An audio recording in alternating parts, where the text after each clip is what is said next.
Hi, I'm Jack Griffin, and I want to share with you some of the highlights from the America's Cup in San Francisco. We had a lot of highlights. I've picked out 5 for us to take a look at today. The first highlight lasted the entire regatta, the close racing that we saw in the very first race. At the start of race 1, the boats got off evenly. Team New Zealand had the lead at the first mark with Oracle right behind. On the downwind leg, the first cross showed us how closely matched the boats were. When they got to the leeward gate, Oracle was still right behind.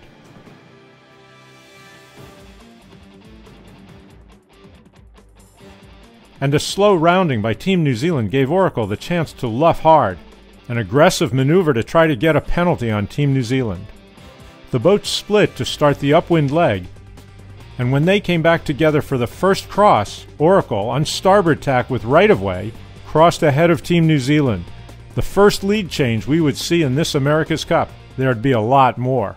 When they came together on the second cross, Oracle, on port, was able to cross ahead of Team New Zealand. And at the third cross, Oracle still had the lead, and Team New Zealand had to duck them.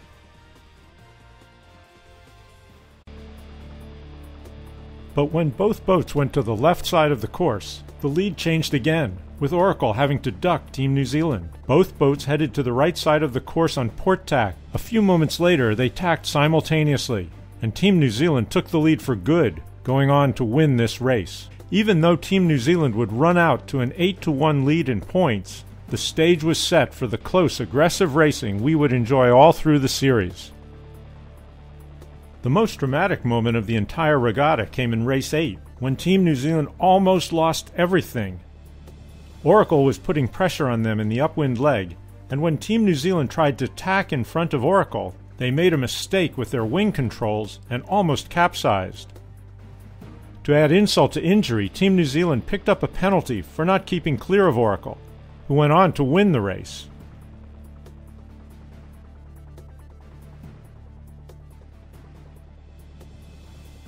Race 10 went to Team New Zealand, giving them their 8th point when Oracle made 2 tactical mistakes. The first one was at the windward gate after a hard-fought upwind leg. Coming into the gate, Team New Zealand sailed high and slow, so they could duck behind Oracle and round the right-hand mark, giving them starboard advantage early in the downwind leg. Could Oracle have slowed down and forced Team New Zealand into an extra tack? The AC-72s are so hard to sail, and things happen so fast, it's tough to second-guess any of the judgments made on the water. But it sure is interesting to think about what might have happened if Oracle had been able to slow down and force Team New Zealand to make an extra tack.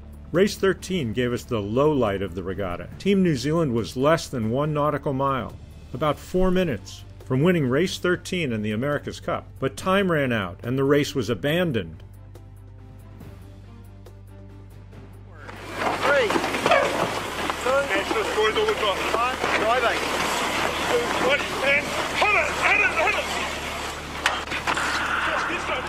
This is race committee. Time limit has expired. This race has been abandoned. The race has been abandoned. Race 13 was resailed later that day. On the downwind leg, with Oracle on starboard, Team New Zealand tried to cross them. Oracle's protest and the penalty the umps gave to Team New Zealand didn't even matter.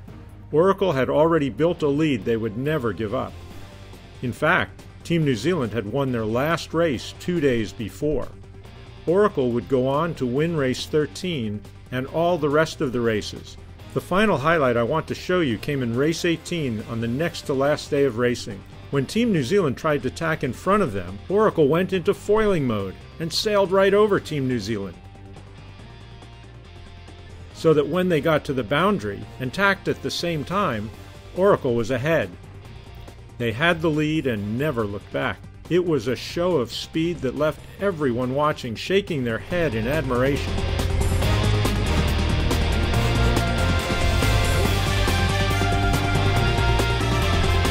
Thanks for letting me share these highlights with you. This is just a small taste of what I'm putting together, and you'll find more of it on cupexperience.com. This is Jack Griffin saying thanks for being with me.